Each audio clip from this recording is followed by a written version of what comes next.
Imaginem só o seguinte cenário. Uma estação de metrô gigantesca, horário de pico, aquele barulho ensurdecedor de gente para todo lado. Uhum, é um caos, né? Exato, um caos. Aí, no meio disso tudo, uma pessoa entra numa pequena cabine de vidro, ela senta, relata o que está sentindo e a máquina faz tipo uma leitura completa dos sinais vitais dela. E em exatos 4 minutos, essa pessoa recebe um diagnóstico médico com 95% de precisão. Caramba! 4 minutos? 4 minutos e o custo dessa consulta inteira, o equivalente a 28 centavos. Chega a ser difícil de acreditar quando a gente fala assim em voz alta. Pois é. E a nossa missão na análise de hoje é justamente desempacotar isso. A gente vai entender como que parecia ficção científica virou infraestrutura urbana básica. Hoje nós mergulhamos no material riquíssimo que inclui reportagens sobre a nova malha urbana da China, o 15º plano quinquenal deles. Que é super detalhado, por sinal. Muito. Tem também relatórios de investidores do grupo Ping An, do primeiro trimestre de 2026, a transcrição de um vídeo investigativo sobre essas cabines e um artigo de opinião que, olha, é bem incisivo sobre o futuro das profissões. E é um conjunto de fontes fantástico. E o que é absolutamente fascinante aqui, logo de cara, é que não estamos discutindo um protótipo, sabe? Aquele robozinho isolado num laboratório do Vale do Silício que nunca vê a luz do dia. Verdade, a escala é outra. Completamente outra. A estratégia chinesa já espalhou cerca de 2.200 dessas cabines de inteligência artificial por locais de circulação massiva, shoppings, centros comerciais e, claro, as estações de metrô que você mencionou. É uma revolução do que eles chamam de primeiro socorro algorítmico, né? Exatamente. Isso altera o acesso básico à saúde numa escala populacional que a gente nunca viu antes. Porque a grande sacada não é só o algoritmo, é a quebra da barreira física. O sistema de saúde deixa de ser um prédio para onde o doente tem que se arrastar. O que já é horrível quando você está passando mal. Nossa, sim. E passa a ser uma rede onipresente. O sistema está em todos os lugares ao mesmo tempo. Mas, tipo, lendo a transcrição daquele vídeo investigativo, a primeira coisa que bateu na minha cabeça foi uma dúvida puramente logística e de engenharia. Qual dúvida? A gente está falando de confiar a saúde humana, com todas as nuances possíveis, a uma máquina instalada no meio de um corredor com milhares de pessoas passando. Uhum. Como que a máquina ouve? Como que ela mede as coisas num ambiente que não é um consultório silencioso e controlado? É uma dúvida super válida e o vídeo investigativo entra a fundo exatamente nessa engenharia. A cabine, olha, ela não é só um tablet gigante com um chatbot na tela. Tá, não é um caixa eletrônico glorificada. Não, de jeito nenhum. Ela é uma cápsula hipersensorizada. O isolamento acústico é brutal. Assim que a porta fecha, os filtros de cancelamento de ruído eliminam toda aquela interferência externa da estação. Entendi. Para a IA conseguir focar na voz da pessoa. Exato. Para o algoritmo de processamento de linguagem natural, captar cada inflexão da voz, se a pessoa está ofegante, se a tosse é seca, se tem fadiga na fala. E, enquanto o paciente está lá conversando e relatando os sintomas, o processo de coleta de dados físicos já está rolando de forma quase invisível. Aí entram aqueles sensores ópticos e de contato que o relatório menciona, né? Isso mesmo. Não tem aquela coisa de colar dezenas de fios no peito do paciente. Ufa! Pois é, tem sensores infravermelhos e câmeras de altíssima precisão no painel e nos apoios de braço. Eles aferem a pressão arterial, medem o pulso, a temperatura e até os níveis de oxigênio no sangue. Tudo automático, tudo simultâneo. Essa coleta primária dura 1 minuto e pouquinho. Caramba! Mas o verdadeiro pulo do gato, o salto tecnológico absurdo, é o que o sistema faz com esses dados no segundo seguinte. Que é onde a gente entra no cérebro da operação, o banco de dados da Ping An Health. Precisamente. E os números do relatório do primeiro trimestre de 2026 são de cair o queixo. O cérebro desse quiosque não está só olhando uma enciclopédia médica em PDF. Ele pega os sinais vitais que acabou de medir e cruza em tempo real com uma base de dados estruturada que tem, pasmem, 300 milhões de interações médicas passadas. Cara, 300 milhões É um número quase impossível de visualizar. É insano. E o algoritmo tem um mapeamento detalhado para mais de 2.000 doenças diferentes. A analogia que me veio à mente lendo isso é como se fosse um enfermeiro de triagem hiperexperiente. Imagina alguém que, de alguma forma, conseguiu memorizar cada resfriado, cada torção e cada febre que já aconteceu na história recente de um país inteiro. É uma ótima analogia. Porque a máquina reconhece o padrão estatístico, né? Ela já viu aquela mesma exata combinação de pressão alta, febre leve e tosse em milhões de outros pacientes com o mesmo perfil. Daí vem aqueles 95% de precisão que eles reportam para doenças comuns. Exato. A máquina não está deduzindo pela intuição clínica como um humano faz. Ela deduz por pura força bruta estatística. É uma amostragem que nenhum médico de carne e osso conseguiria acumular nem se trabalhasse 24 horas por dia a vida inteira. Mas aí que tá. Isso levanta uma questão que me pareceu meio contraditória enquanto eu revisava o material para as nossas anotações de hoje. O que te chamou a atenção? Pensa bem, se a máquina tem 300 milhões de casos na memória, mede os sinais, cruza com 2.000 doenças e acerta 95% das vezes, por que os documentos insistem tanto que o atendimento tem que terminar com um humano? Se a ideia é eficiência máxima, ter que rotear a consulta para um médico lá numa central de vídeo não cria um gargalo novo. Ah, sim. Parece contraintuitivo. Por que simplesmente não deixar a inteligência artificial prescrever o remédio e liberar a pessoa? Olha, essa é a pergunta de $1 milhão. E a resposta é a diferença fundamental entre ter precisão técnica e ter responsabilidade clínica. Entendi. A velha questão de quem vai ser processado se der ruim. Basicamente isso. Os relatórios da Ping An e as diretrizes do governo batem muito na tecla do conceito de hibridização. Tem até uma citação excelente do epidemiologista chinês, o Dr. Zhang Wenhong, que aparece nas fontes. Ele diz claramente: a IA está lá para empoderar o sistema médico, não para operar num vácuo autônomo. Então a máquina faz o trabalho braçal. Exato, ela faz a triagem pesada e exaustiva, organiza todo o prontuário e entrega a sugestão do diagnóstico mastigada. Mas a etapa final requer o olhar clínico e ético humano. O médico que aparece na tela da cabine por vídeo não vai começar do zero perguntando onde dói. Ele já pega o painel de instrumentos todo verde, por assim dizer. Isso, ele gasta tipo 30 segundos, no máximo 1 minuto, olhando a recomendação da IA. Se fizer sentido, é o humano com um registro profissional ativo que assina a receita do antibiótico ou manda o paciente direto para o hospital. A máquina filtrou todo o ruído, mas foi o humano que aplicou a autoridade da decisão. E aqui a coisa fica muito, mas muito real para quem duvida do impacto disso, porque quando as fontes detalham Xangai... Nossa, Xangai é o maior laboratório vivo dessa tecnologia. Pois é, eles instalaram 250 cabines só na rede de metrô da cidade.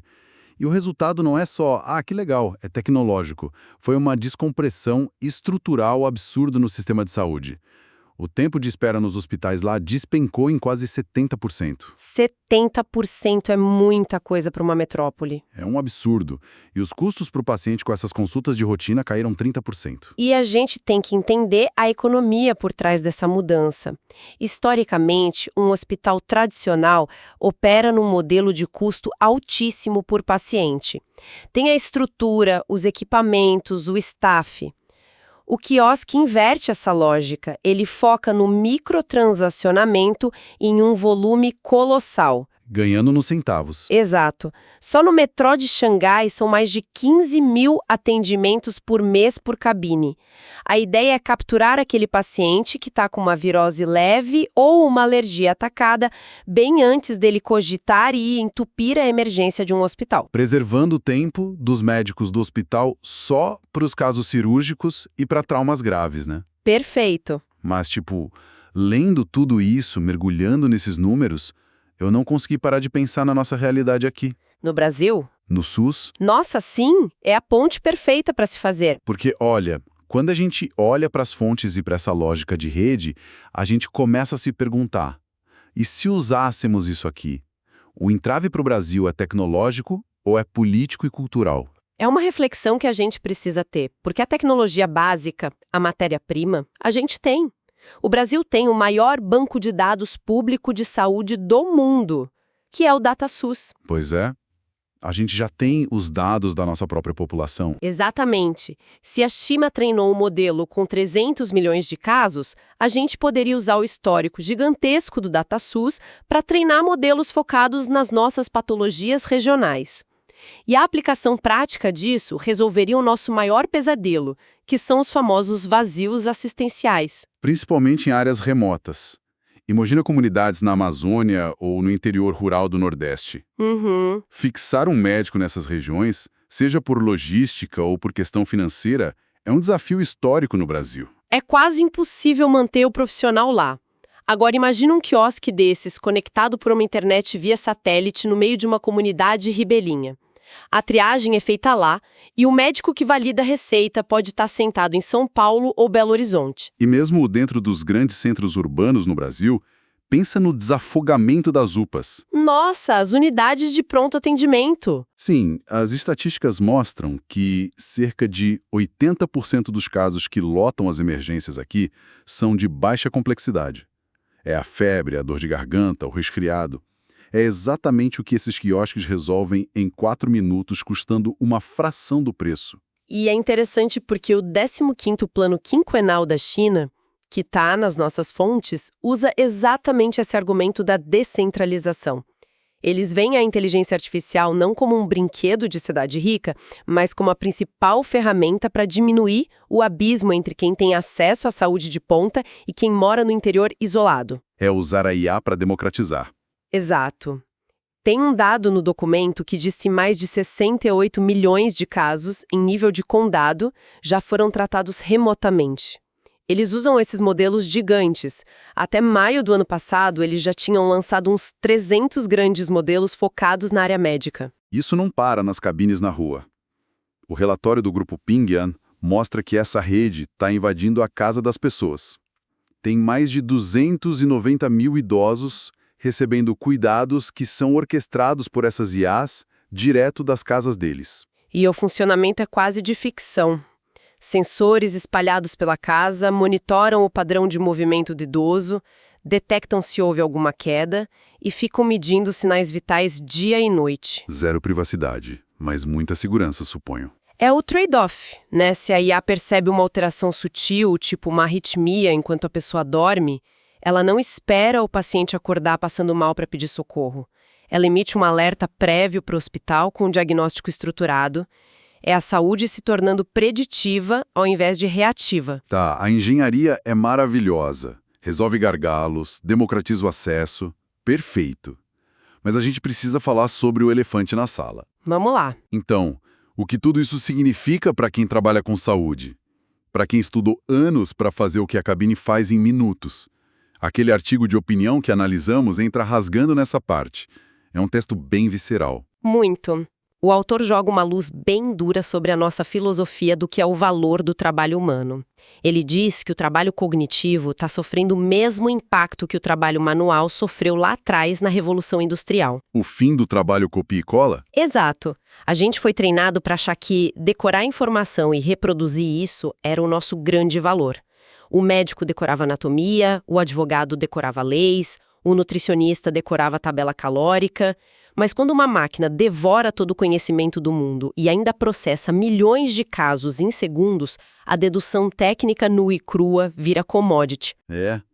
Ele usa exemplos ótimos.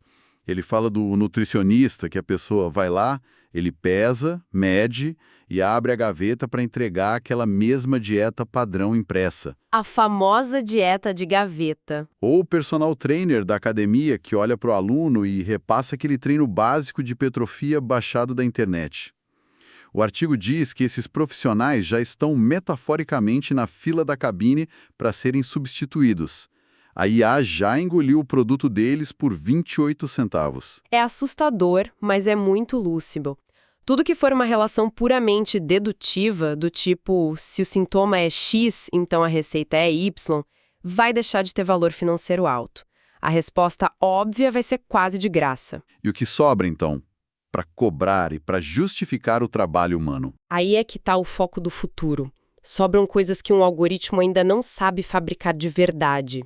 A empatia, o julgamento clínico fora do padrão, a customização profunda da rotina da pessoa e, claro, a responsabilidade que a gente comentou antes. Aquele momento de olhar no olho, né?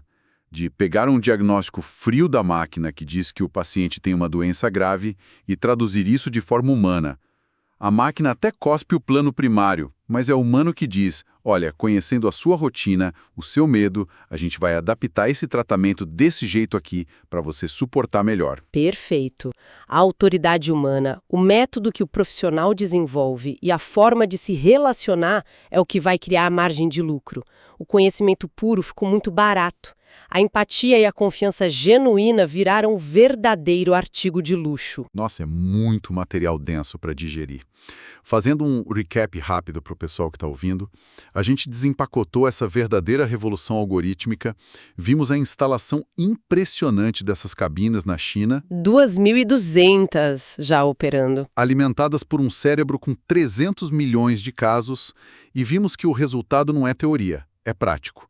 Queda de 70% nas filas dos hospitais em Xangai e, claro, a importância vital dessa hibridização, onde a máquina faz a triagem pesada, mas o humano assume a bronca clínica e dá o toque empático. Sem falar na provocação que a gente trouxe para o contexto do Brasil, né? De usar os nossos dados do SUS, o DataSUS, para fazer algo parecido e desafogar as nossas UPAs. Mostrando que quem insistir naquele trabalho dedutivo engessado vai ficar para trás. A era do copia e cola cognitivo acabou. Mas para a gente fechar esse nosso mergulho nas fontes de hoje, tem uma reflexão final baseada em tudo que lemos que não quer calar. Qual? A gente está celebrando esse modelo híbrido. A máquina faz o trabalho braçal e barato, e o humano fica no topo, sendo empático com os casos difíceis, cobrando pela confiança. Lindo. Sim, é o cenário otimista. Mas a tecnologia voa e os próprios documentos mostram essa curva de evolução. O que vai acontecer quando as IAs aprenderem a simular empatia de uma forma perfeitamente convincente? Quando a voz da máquina for tão acolhedora e ajustada à psicologia do paciente que o nosso cérebro nem vai notar a diferença. E eu vou além. E se os próprios pacientes começarem a preferir a máquina? Como assim? Imagina alguém com um sintoma super constrangedor. Pode ser muito mais fácil confessar isso para uma máquina totalmente neutra e livre de julgamentos ali no metrô do que olhar nos olhos de um médico de verdade e ter vergonha. Nossa, é um ponto fortíssimo. E aí a gente entra num futuro bem complexo, onde talvez o atendimento humano atencioso vire um item exclusivo para bilionários. Uma experiência de ultraluxo, né? Exato. Enquanto o resto do planeta resolve os problemas de saúde confessando as dores para uma inteligência artificial muito simpática e barata no corredor do metrô. Será que o modelo chinês não só resolveu a fila do hospital, mas começou a precificar o abraço e o olhar humano? É, uma provocação e tanto. Com certeza. É uma daquelas coisas que, depois que a gente lê, não dá mais para desver. Bom, a gente vai ficando por aqui. Que reflexão, hein? Um grande abraço a quem acompanhou a gente até o final e até a próxima análise e o nosso próximo mergulho. Tchau, tchau, pessoal!